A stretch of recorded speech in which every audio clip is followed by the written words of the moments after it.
कहानी की शुरुआत होती है एक गांव से। नाम था धारपुर। उस गांव में एक 300 साल पुराना कुआं था।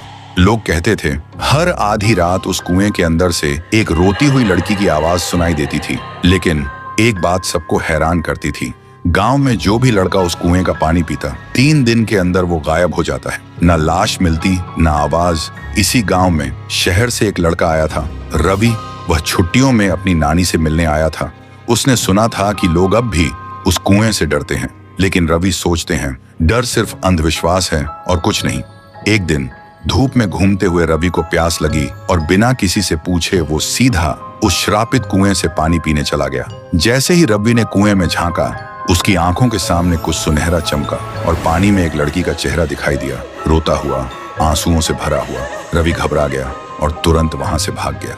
उस रात उसे नींद नहीं आई। हर वक्त लगता कोई उसे देख रहा है और बुला रहा है। अब उसे भी डर लगने लगा था। फिर सुबह रवि ने एक बुजुर्ग से पूछा, दादा, ये गांव का कुआं इतना डरावना क्यों है? बुजुर्ग हाँफते हुए बोलते हैं, बेटा, ये कुआं इतना भयानक क्यों है और उस कुएं में ऐसा क्या है जो सिर्फ लड़कों को ही अपना शिकार बनाता है? आज तक इसका राज कोई समझ नहीं पाया। रवि बोलता है, तो क्यों ना हम एक तांत्रिक को बुला लें जो इस राज का पता लगा सके। फिर गांव के सभी लोग इकट्ठा होते हैं और एक तांत्रिक को भी बुलाया गया था। तांत्रिक आंखें बंद करता है और कांपते हुए कहता है, ये तो बहुत ही भयानक है। कुएं के अंदर जो भी है वो मेरे बस के बाहर है। और वो तांत्रिक तुरंत गांव छोड़ के चला जाता है।